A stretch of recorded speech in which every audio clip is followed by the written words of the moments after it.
gente se inspirou no título da palestra, no livro do Rui, da Olhares, que chama Forma e Cor no Design, uma coisa assim, né? Design da forma. E aí a gente falou, não, tem muita forma, mas tem muita cor, e a gente ampliou para arquitetura e design da forma e na cor.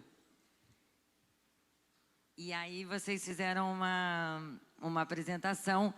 Fala um pouquinho, Rui, desse conceito que a arquitetura é obra construída, que eu acho que é um ponto de partida do teu trabalho.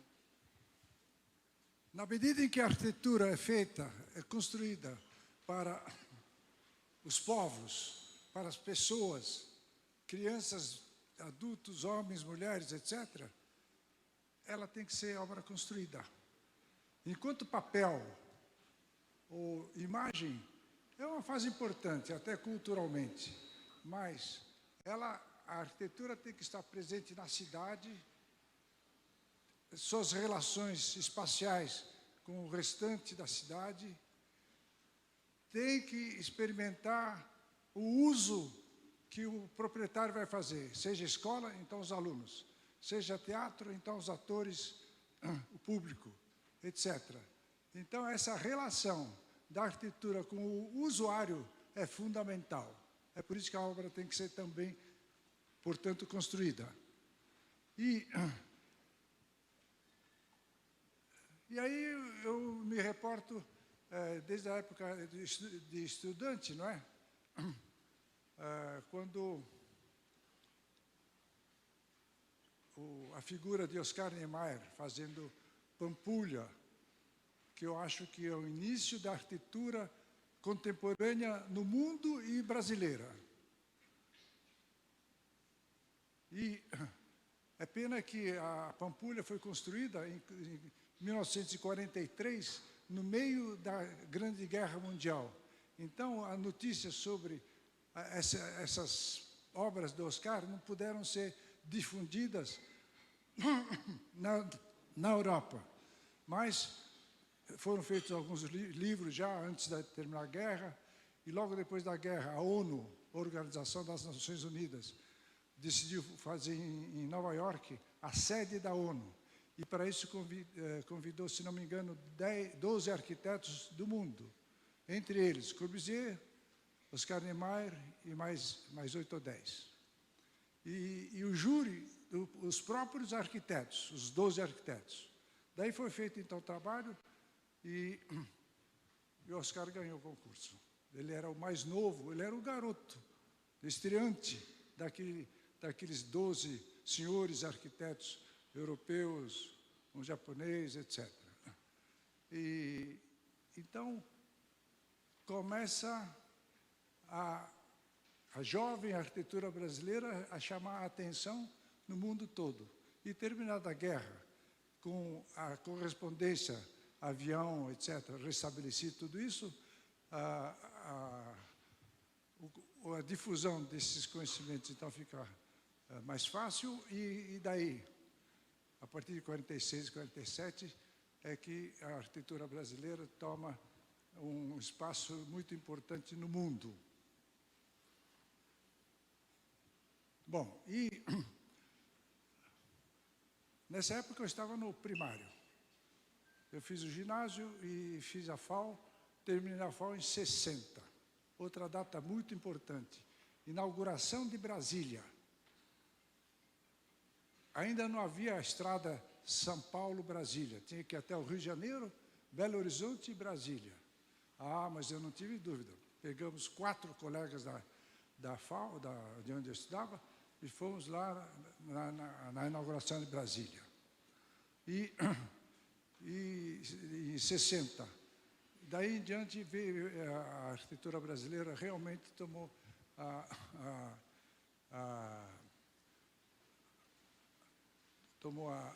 o caráter de uma arquitetura muito importante no mundo todo e passou a ser estudada pelo mundo todo.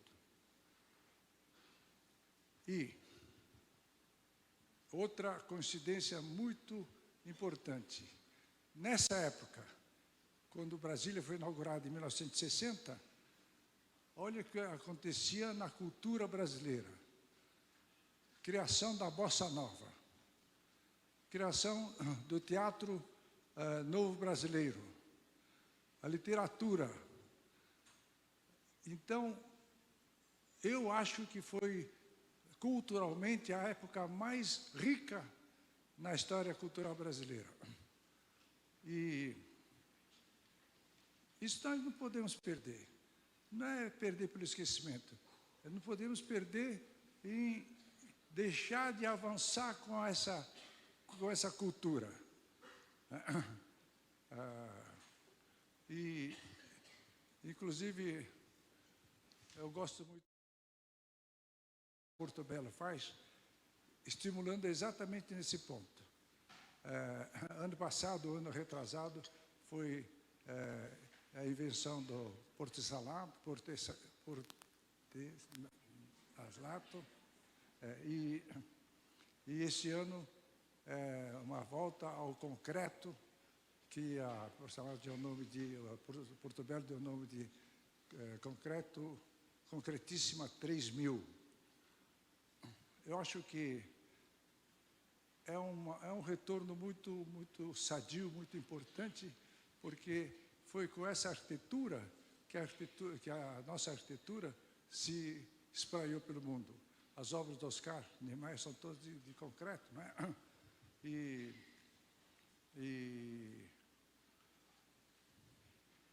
eu acho que tem que servir um pouco de experiência, de lição, principalmente para os jovens, as novas gerações de estudantes, de arquitetos que vão surgindo no Brasil. Outro dia, semana passada, eu vi uma peça de concreto, acho que é concreto, feita pelo Antônio Bernardes. Um redondo, uns 35 centímetros, uma beleza, de concreto. Então, essas variações que é possível fazer no concreto também é uma variedade que... E já foi dito da diversidade da nossa cabeça, da nossa cultura e das nossas criações. A gente faz muito diversidade. Ô, Rui, conta um pouquinho para a gente do teu primeiro projeto, que foi a Casa da Tomi, em concreto, você recém-formado. Acho que tem imagens, Rodrigo, Tem, que eu vi. Não, aqui começa com Renaissance, mas que já é de 95. Vai um pouquinho para frente para a gente chegar na Casa da Tomi.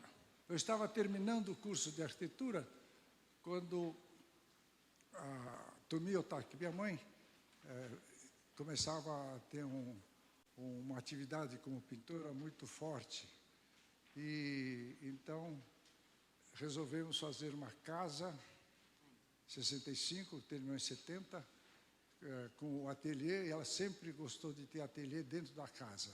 Então, o ateliê com a casa, dentro da casa, e a nossa atividade. Eu, terminando a FAO, o Ricardo, que não está aqui, era ainda aluno da FAO. Depois, o meu filho entrou 20 anos depois também na FAO. Então, foi uma pleiade de arquitetos, e isso fez com que, por exemplo, nós, a família, almoçássemos todos os domingos há 30 e tantos anos. Todos os domingos. Isso foi muito bacana, porque se podia falar de tudo, menos de problemas como é que chama? De quê? Saúde, existenciais, problemas? Não, de condomínio. Não podia falar assunto de condomínio, né? Bom, então essa foi a pequena trajetória da casa, e isso então, foi a casa 70. era para ter o ateliê, um espaço para a Tomi trabalhar e reunir a família, né? Eu era solteiro ainda, eu morei lá há alguns anos, né, o Ricardo também, e então houve essa convivência como membros da família, mas aos domingos a gente encontrava assim para o almoço, né? E isso fez com que a gente discutisse muito a questão de arte. A arquitetura, ela ficava ouvindo. O que você acha, Tumi? Eu acho bom. Ela foi a melhor cliente, mas ela deu oportunidade, né, aquilo que a gente estava conversando semana passada, do seu tempo de estudar as espessuras do concreto para o mobiliário fixo da casa. Essa passagem do mobiliário fixo também é bem interessante. Por que mobiliário fixo? Era um pedido do cliente? Como é que era isso? E naquela época eu estudei muito, continuo estudando, mas naquela época eu estudava muito o concreto, Corbusier, Oscar, etc. E pesquisava muito material concreto, mão na massa. E daí surgindo possibilidades de trabalhar várias espessuras de concreto, finíssimo, que alguém de fora olhando falava, isso aqui não vai aguentar, né? E depois trabalhando com vários tipos de textura do concreto mais liso, mais rugoso, em chão, sob sol e chuva, e para armário, um concreto mais liso, porque podia servir de mesa para escrever, ou então um pouco mais rugoso. Toda essa pesquisa sendo feita. E, na arquitetura, além da obra de concreto, eu achava muito importante que a gente agregasse algum elemento da vida da casa nesses projetos. Então praticamente todos os projetos. Mesa, sofá, estante, das mais variados tamanhos e posições. E comecei a fazer projeto de casas para amigos, etc. Não é? E, então, o que aconteceu? Eu percebi que era importante fazer móvel de concreto grudar no chão, chumbar no piso. Por quê?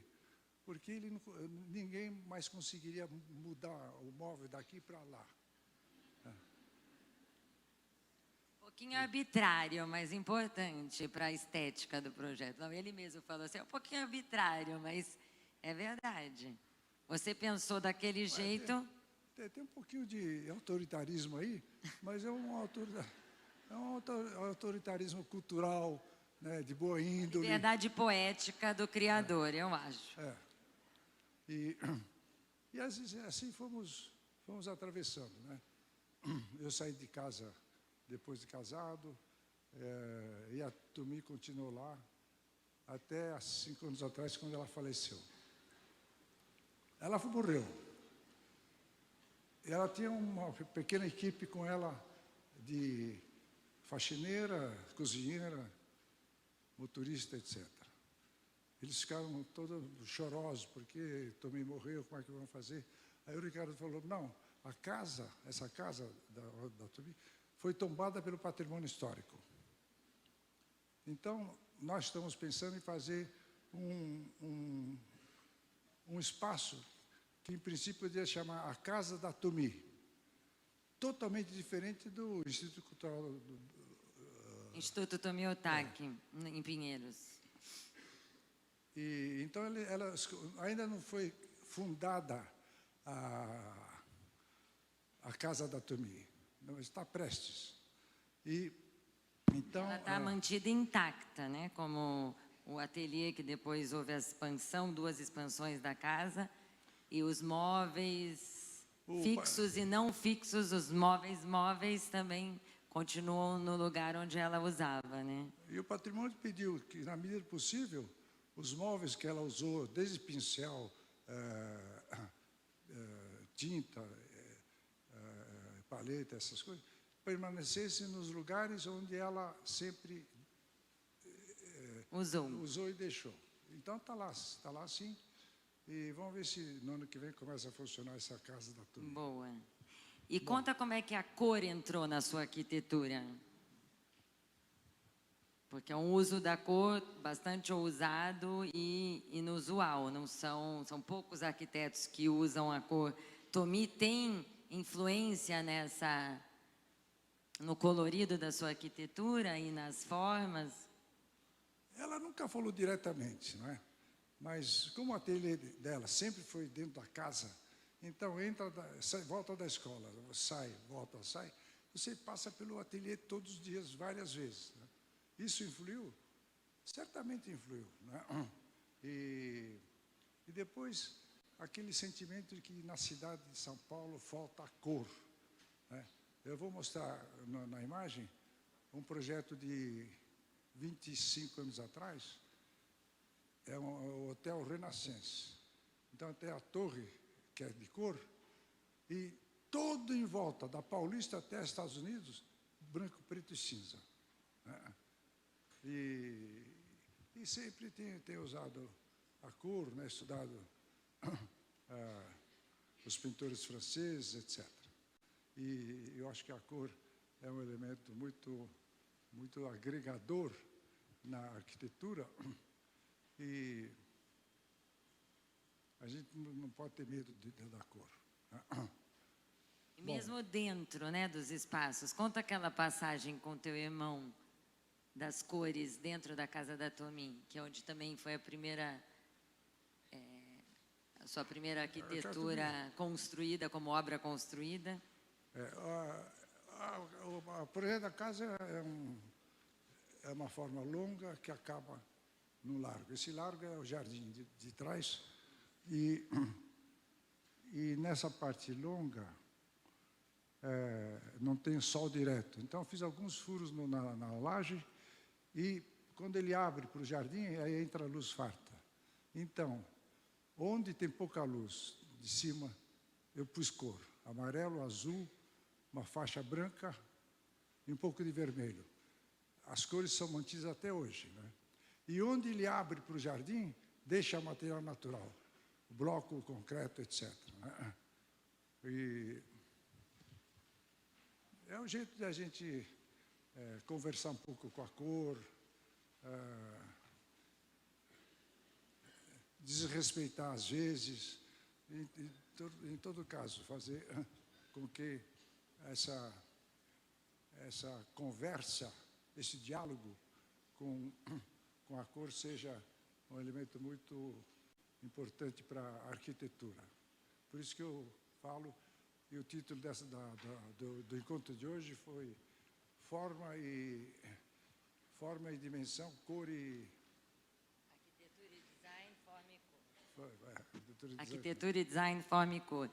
E nas formas, fazer as curvas no concreto era possível através das formas, dos móveis, das estantes, tudo isso que você fez, né, da casa da Tomi para frente, na sua própria casa, tanto no instituto, em casas particulares. Quando você teve o desafio de trabalhar o MDF, logo que ele passou a ser importado no Brasil, né, as placas de MDF. Como foi o trabalho de fazer um móvel em MDF curvo que os técnicos italianos diziam que não era possível? MDF todos conhecem, né? A maioria dos móveis de madeira hoje são fabricados usando o MDF. Pois bem, a indústria italiana de madeira foi uma das primeiras a criar o MDF. E eles trouxeram para o Brasil a matéria-prima e a Duratex comprou a patente. E a Duratex me chamou, olha, Rui, está aqui um pessoal da Itália e eu estou comprando a patente da MDF e veio um técnico da equipe italiana, você podia dar um pulinho aqui e conversar um pouco. Então eu fui lá no escritório da Duratex. Eles, com toda a gentileza, acabou a reunião, levantou-se e esse pessoal veio falar, olha, senhor Rui, a gente conhece algumas obras do senhor, o senhor usa muita curva, mas o MDF não pode usar curva porque a MDF é feito com pó de madeira sem fibra, porque a fibra é que permite que a madeira seja torcida e feita a curva. E o MDF não tem a fibra, não tem mais a fibra, só tem o pó de madeira que é compactado a alta temperatura, 1200 graus, e com isso fica uma placa muito rígida, impossível de fazer a curva. Até logo, foi todo mundo embora. E eu não fiquei satisfeito com essa explicação. Eles foram embora e eu falei para o Paulinho... A gente só trouxe pessoinhas teimosas aqui para esse palco, né? Gente que não aceita não como resposta, gente que não aceita, isso é impossível, não dá para fazer. É aí que você vai mostrar que é possível. E no escritório também eu não deixo falar, acho que não vai dar. Primeiro, acho é uma palavra muito... que não dá, pô, nem se tentou, vamos tentar. É desafio. Bom, e eu fui no depósito da Duratex. Mais pertinho, só para todo mundo ouvir. Eu fui ao depósito da Duratex, cortando o Duratex em 40 centímetros de largura e toda a prancha, uns 3 metros. E eu fui num sábado, e o chefe da carpintaria ficou me esperando. Vamos jogar tudo no tanque. Vocês sabem que depósito de madeira tem aqueles tanques enormes para você deixar a madeira curtir na água. Almoçamos, voltamos. Bom, todas as pranchas, 40 centímetros, 3 metros de comprimento, e a espessura do Duratex é fabricada de 3 em 3 milímetros. 3 milímetros, 6, 9, 12, 15, etc. Então, vamos pôr um montante aqui, outro aqui, e eu vou forçando até quebrar a madeira. Quebrou a nota, quantos graus deu? O de 6 milímetros, a mesma coisa, 12, etc. Então, tinha a tabelinha de até quanto eu podia forçar a curva do madeirite. E aí surgiram essas peças aqui que foram para Milão em 98, certo? Que estão aqui, ó. Dá para ver aqui. Sim. Essas foram... Essa de baixo. É um móvel comprido, tem 17 metros de comprimento, está no hall do hotel de Brasília, e é tudo MDF. E do lado direito tem um pôster que o Paulinho mandou fazer, com essas peças, e mandou tudo para a feira de... Milão. Milão de 89. 98. Bom. Não, ele conseguiu, e os técnicos italianos dizendo que não era possível. Enche de gente, né? E os diretores da MDF estiveram lá. Eles viram de longe, e um puxou para o outro, mas aquilo lá que está lá não é MDF, não. Então, eles foram lá perto, começaram a mexer, um olhou para o outro, é MDF. Então, seu Rui, qual foi a tecnologia que o senhor usou? Eu falei, tecnologia brasileira. Virei e fui embora. Os caras de fora vêm com a nossa tecnologia, não sei o quê, vocês precisam aprender, etc. Eles também precisam aprender as coisas que a gente faz. E fizemos essas primeiras peças curvas de MDF. Maravilhoso.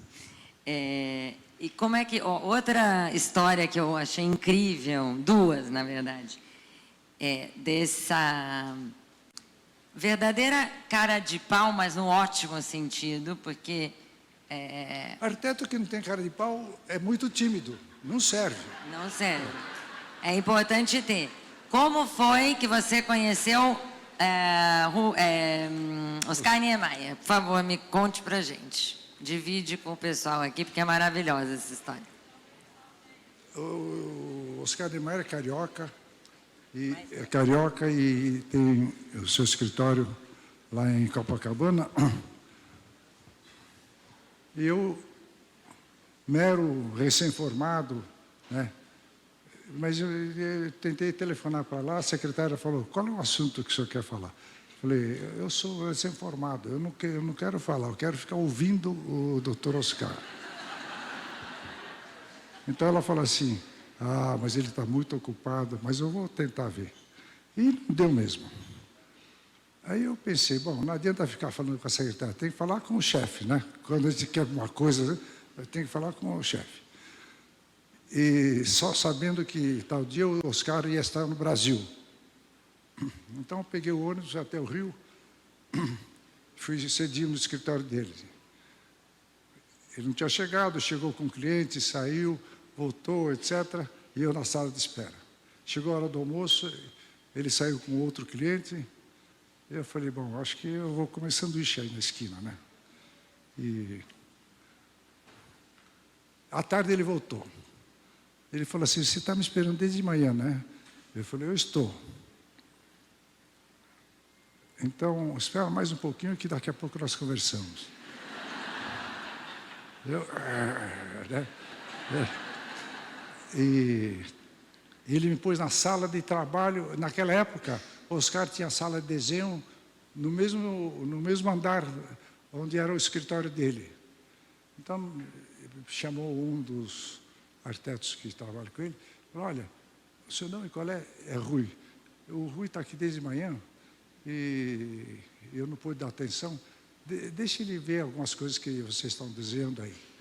E entrou na sala dele. 7 horas já está começando a escurecer. Eu falei, dancei. Aí ele saiu da sala e falou assim, olha, eu vou embora, eu vou jantar, eu vou embora. Eu só fiquei olhando para ele assim, ó. Ele falou, mas eu vou levar você e um outro menino que trabalha no escritório dele, para nós jantarmos os 3. Pô, no restaurante Lucas, que é pertinho lá em Copacabana, pertinho do escritório dele. Então foi uma glória, né? Fui lá para tentar conversar com ele, ele me convida para jantar, pô, né? E assim começou. E vocês jantaram lá uma vez por ano, como é que era? Qual era a celebração? Tinha uma comemoração que a partir desse primeiro jantar, todo ano você voltava lá para... Como é que era? Não, o aniversário do Oscar é 15 de dezembro. Olha. Então aconteceu que a partir daquele ano, todo dia 15 de dezembro, eu ia para o Rio de Janeiro, ou almoçava ou jantava com ele, todos os anos, durante 30 anos. Maravilhoso.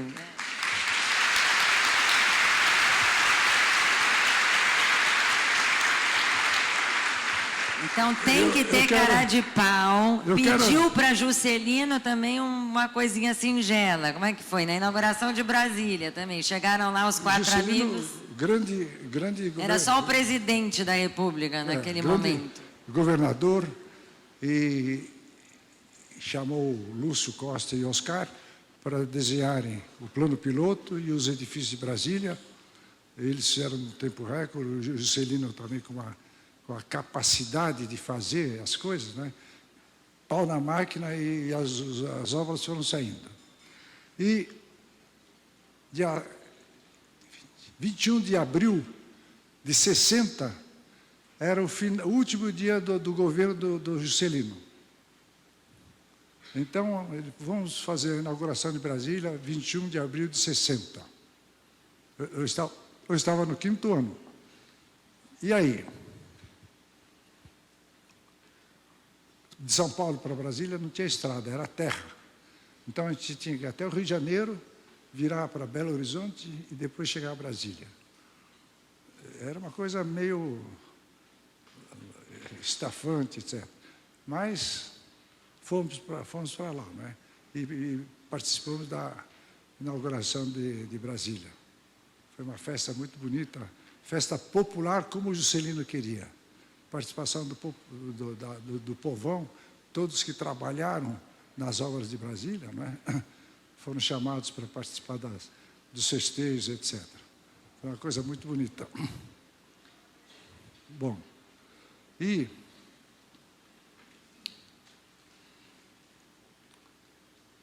o que eu acho importante colocar, principalmente quando há uma relação entre eu e os jovens, porque todos vocês são muito jovens, né?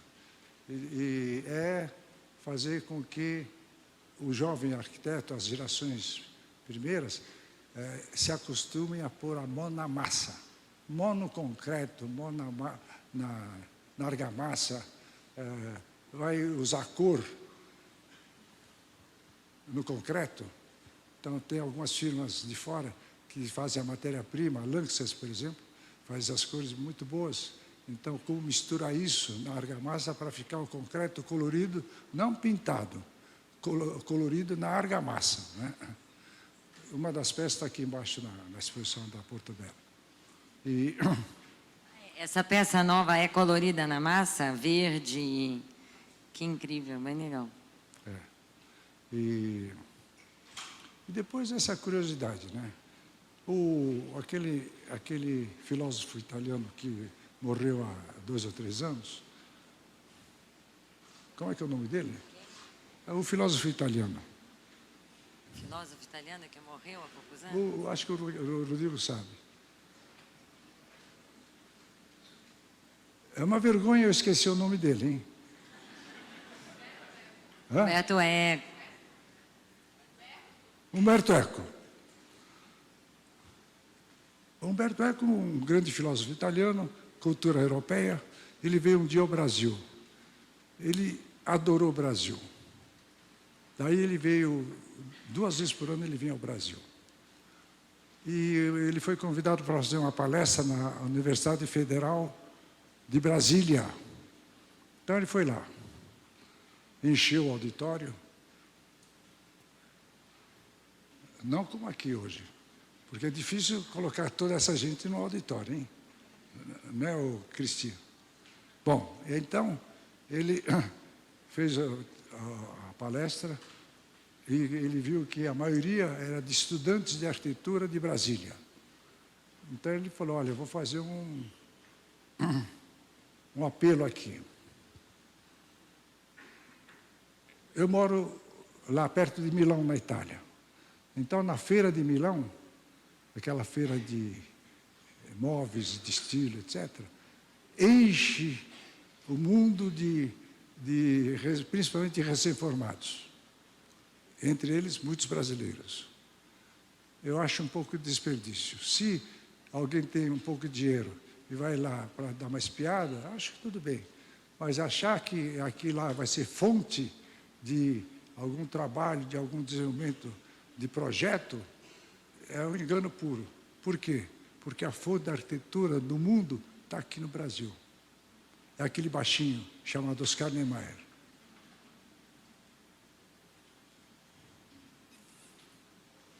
Vamos falar.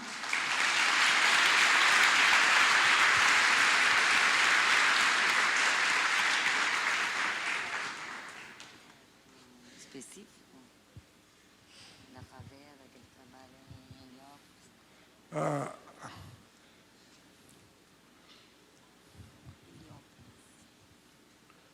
E nessa questão da diversidade, e o Brasil, todos reconhecem que é um país de uma diversidade muito importante, muito rica, eu fiz um projeto para a capela, né? Para o que é de lá? Como é que chama aquilo? Para a comunidade de Heliópolis, que é a maior favela de São Paulo. Moram lá 200 mil moradores. Bom, e estava em pleno andamento o programa Minha Casa Minha Vida. Eu me candidatei para fazer um projeto. E me foi dado um projeto, então, em Heliópolis, Minha Casa Minha Vida. Eu quebrei os paradigmas todos de Minha Casa Minha Vida. Primeiro eu fiz prédios redondos, circulares, 4 apartamentos por andar. Sendo 4 por andar, todos eles recebem sol, ventilação, etc. Não tem aquela fileira de apartamentos, do segundo até o penúltimo, tudo alinhavado, sem essa ventilação mais saudável. E estacionamento. Depois de uma pesquisa rápida, fiz estacionamento externo. Então, o carro não entra embaixo. O pilotis não é para abrigar o carro. O pilotis é para dar espaço para a criança brincar e se educar. Bom, isso foi feito. Então, você veja, prédios redondos, estacionamento do lado externo, e entre os prédios, árvores e playground para a criançada, etc. Ou seja, aquela comunidade transformou em parque infantil. Então, aquela questão de um programa de favela, etc., é só a gente pensar um pouco, né? E estar sempre atento para a diversidade e a gente consegue fazer, né? Colocou bastante cor também, né? Houve essa até a próxima, acho que eles estão redondos, pintando. Né? E houve um trabalho conjunto com a comunidade também nesse processo, né? Oi? Então, a planta é esse redondo que está aqui. 4 apartamentos por andar. Vira um. Mais uma para frente? Para trás. Para trás. Olha, são os edifícios redondos da favela de Heliópolis. E nada de chamar de conjunto habitacional muito deturpado. Então, acertei com o prefeito de chamar isso aqui de condomínio residencial de Heliópolis. Perfeito. A vista e olha a criançada com os pais, tios, etc., brincando ali. E você não vê o carro, porque o carro fica estacionado na parte externa. Maravilhoso. E, Rui, e de Heliópolis para Renaissance, para as casas super sofisticadas que você projetou, qual é o princípio fundamental da sua criação que permeia todos os projetos, sejam populares ou de luxo? Como você definiria esse conceito do seu processo criativo, dos teus projetos? Além de não assinar, não dá certo, não vai dar. Porque a cidade é feita para todos. Se houve discriminação dos pessoal pobre mora aqui, o pessoal rico mora aqui, a gente tem que ir diluindo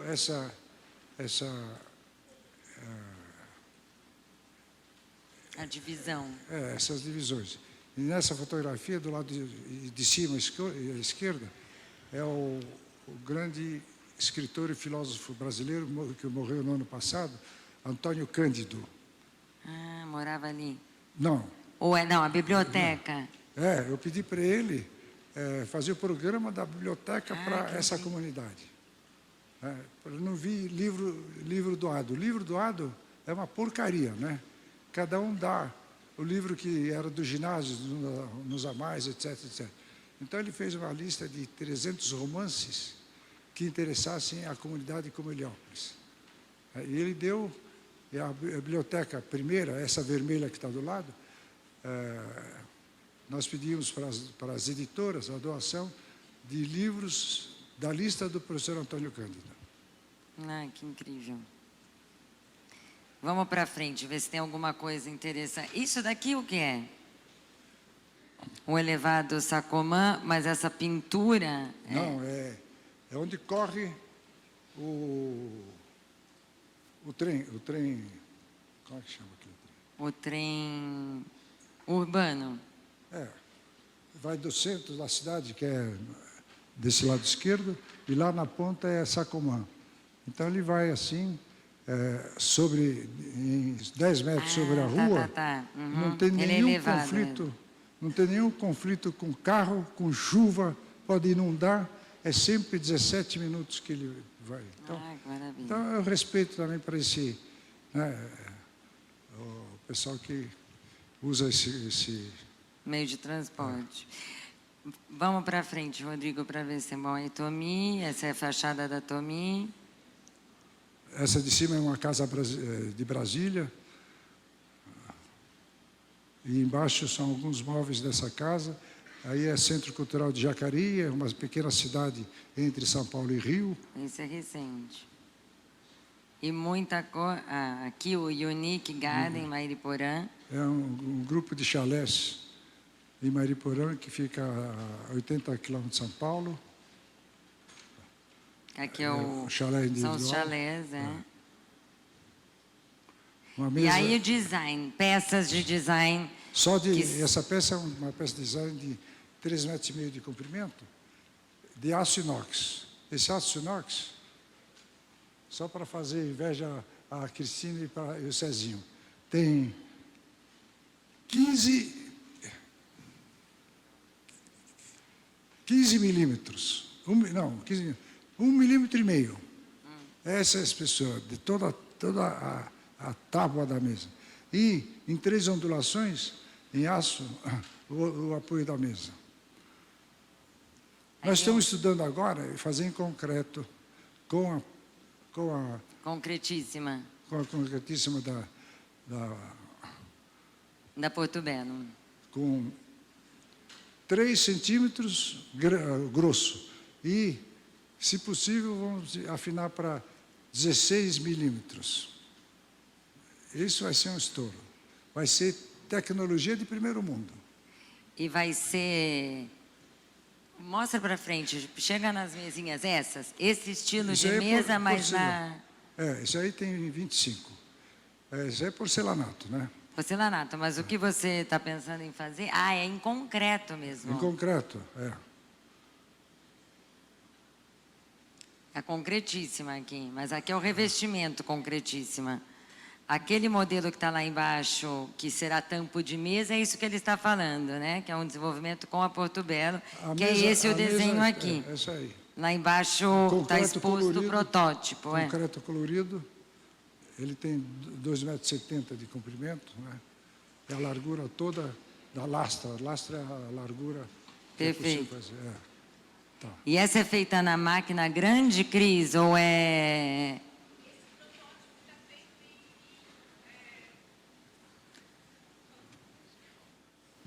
Desculpa a intervenção. Não, esse protótipo está sendo feito em concreto natural que o Rui desenvolveu junto com um parceiro dele, com uma tecnologia suíça, enfim. Então, é a inspiração. Agora nós vamos ter todo o processo criativo para a Concretíssima 3.0. Tenho certeza que será um sucesso. Olha, ela terá sucesso se conseguir evitar o ferrinho. Ok. Já sei. Vamos evitar o ferrinho.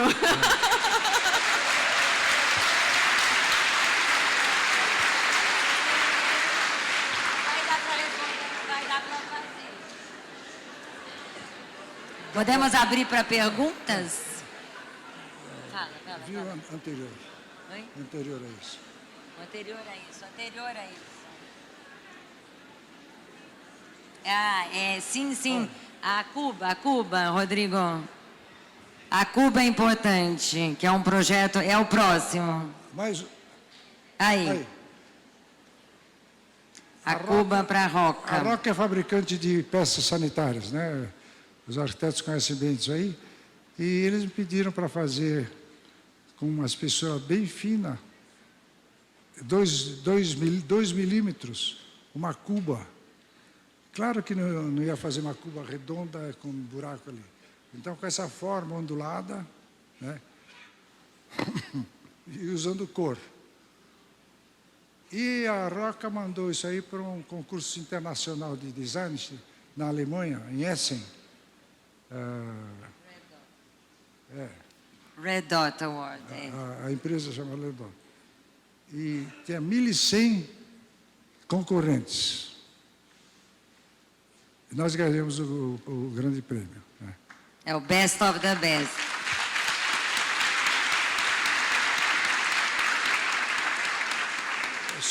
Só para encerrar, o que eu falei na hora de receber o prêmio? O prêmio é esse que está do lado esquerdo, é um tubo assim. Eu disse o seguinte, que eu fico muito contente em receber esse prêmio, porque o Brasil e a América Latina não tem muita tradição de design. O design que nós fazemos são muito mais um derivativo de peças de cerâmica, madeira, etc. E, portanto, nós não temos tecnologia suficiente para competir dos 1.100 candidatos, 600 usaram só tecnologia, chineses e japoneses. Né? Então eu fico contente que o júri tenha reconhecido essa peça pelo desenho da criatividade, né? Que também é fundamental para o design, não é só tecnologia.